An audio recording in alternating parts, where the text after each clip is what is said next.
Hey guys, Mike from Bound for Freedom here today, back in the garage doing a quick how-to, why I got it, and what we're doing with this damn thing.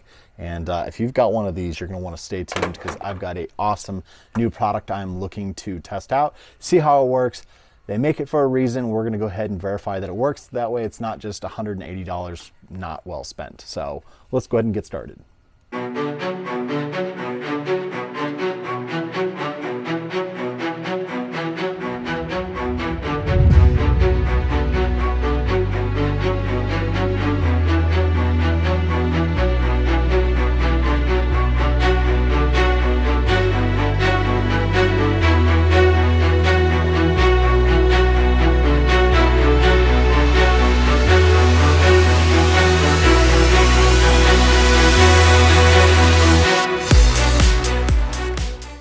Hey guys, thanks for tuning back in. So today we're actually going to be working on installing a snorkel upgrade. So you've got the snorkel behind me, you love it, it's awesome.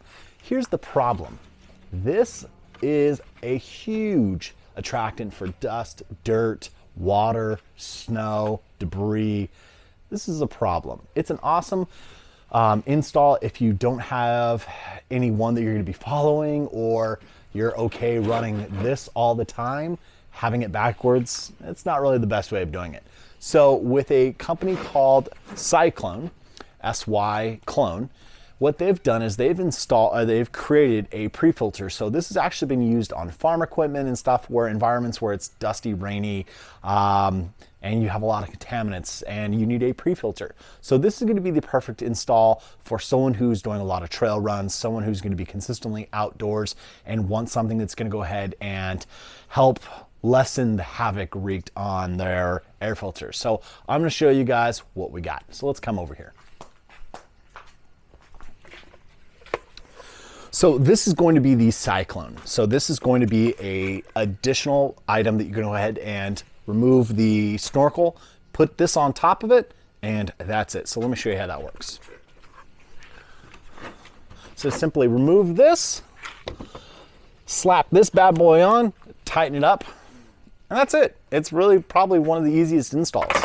The reason for it is it's going to get a lot of dust and dirt and contaminants out. And let me show you how that works. So on the outside is going to be a smooth shell. Right here is going to be the dirt and debris eject. So anything that can fit out of this, so most dust and dirt, is actually going to be ejected out of there via the Sy-Klone effect inside of it. So if you look in here, you're going to go ahead and see a propeller inside there. There's a grate here. So this basically is helping make sure there's no large contaminants getting inside the snorkel. And then the little rotary back here is going to go ahead and allow you to go ahead and basically spin.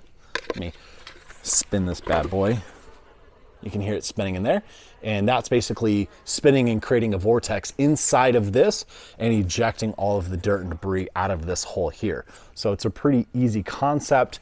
Quite a nice one. Construction on it is actually really nice. If there's anything that's damaged, you can go ahead and pull it apart with some special tools.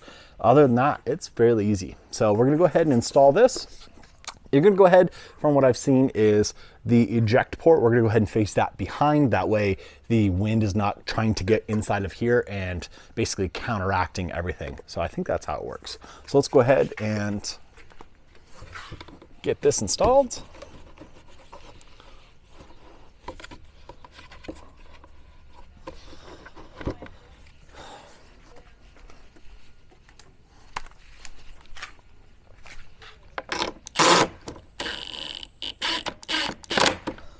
Doesn't need a lot of pressure. That's it, guys. So let's go ahead and take a peek at the filter. Alrighty, so here's the back side of the filter, and we've got a B in there. Let's go ahead and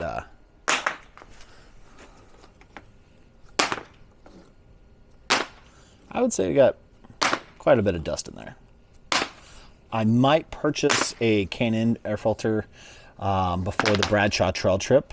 If not, I'll have a brand new air filter in there. That way we can take a peek at it. I don't have that with me now. Hopefully I'm not lazy and don't forget. But we're going to go ahead and see all that dust and dirt. Yeah, that's pretty bad.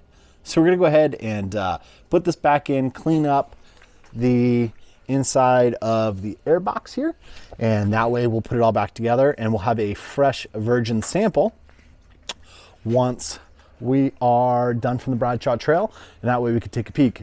Did the pre-filter from Sy-Klone actually make a difference, or did I just spend 180 bucks I didn't need to spend? I have a feeling it's gonna work. So we'll see. So stay tuned. I'll show you guys when we're all done cleaning.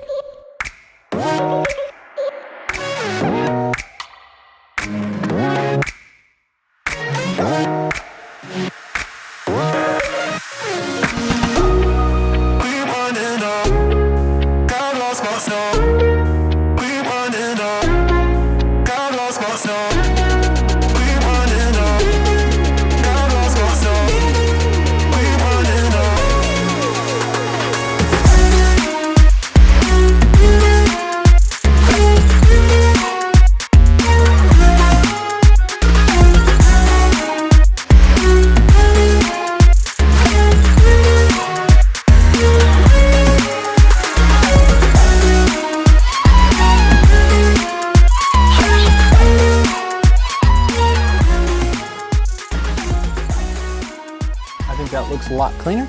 We're gonna go ahead and button everything back up, get it all squared away, and in a couple of weeks, go ahead and pop this off, take a peek at it, and see how much dust really accumulated from one trip on the Bradshaw Trail with a fairly large group. So stay tuned. Also need to clean that out because, yeah, I got stuff all over me. Stay tuned, guys. Thanks for watching. Next video will be out once we hit the Bradshaw Trail, and I'll probably just combine these two. So we'll go ahead and lump them all together. That way you have one video that will show you, does it work, and the install, and everything else. So I am back from our trip this past weekend. We did the Bradshaw Trail. I'll do another video on that, but I wanted to finish off the snorkel upgrade. So as you can see here, put a K&N in it.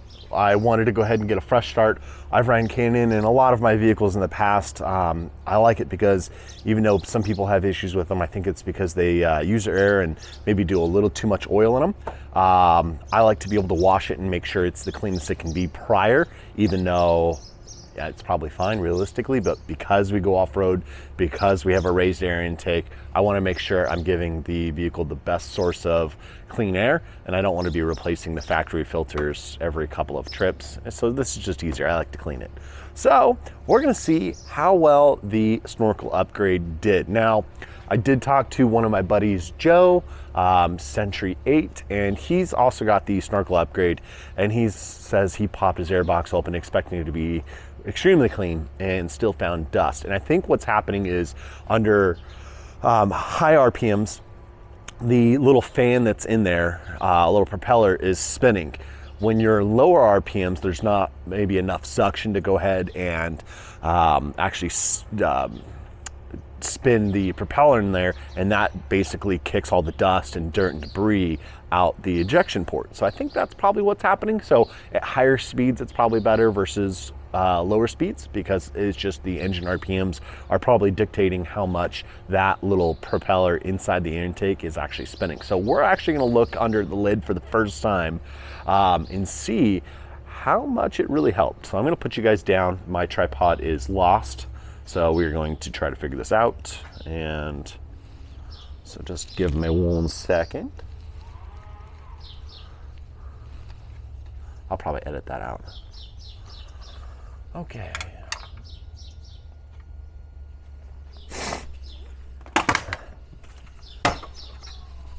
Alrighty. All right. So we have a little dust in here. Not anything crazy. I don't see any debris. And actually, when I put this back in there, what had happened is that the intake still had dirt in it. So when I cleaned it for the video, and then I got the K&N, there was still dust in there and a little bit of debris, and then I realized there's probably still dirt and debris inside the intake. So I took my leaf blower and blew it out, and then I cleaned it again, put the filter in, and the filter looks good overall. But you can see a little dust on the edge there, and that looks to be a sealing issue, and so I got to figure that out. But overall, not horrible. I don't see any large chunks blown around, which I've seen before. So I'm going to do maybe another update to this video in a couple of months after I get a little bit more trail runs under it. So the good news is I think it is working, just maybe not to the degree that some people are led to believe, which is it's going to filter out all the dust. It's not going to filter out the dust. I think what it's doing is it's filtering out all the debris. It's also filtering out all the water. Normally, for your snorkel, you would have this big catch. So when you're driving in the snow and the rain, it would just stick in here, and that's going to, impact your performance. Also going to impact the air coming in, and it's going to allow dirt and debris inside the airbox. With the snorkel upgrade, because it is a cone shape, so the water, the snow, this all goes down here, and then anything that does has to go through this little grate in there, and then it has to be filtered out by the propeller, which is shooting everything out through the ejection port here. So I think it is doing its job. I think it's a good investment. It's gonna basically allow our air filter to have a little bit more of a fighting chance in the dust and debris when you're off-road caravanning. So I think it's a good upgrade. Is it perfect? Absolutely not. There may be better snorkel upgrades. I've seen those, like the clear plastic ones that Sy-Klone the air as well. So I guess it all depends on what you're looking for, but overall I think it's good. So thanks for tuning in, guys. If you do like the content, please hit that like and subscribe button, so I'd love to be able to show you more videos, and we'll go ahead and go from there. So cheers, enjoy yourself, and we'll see you soon.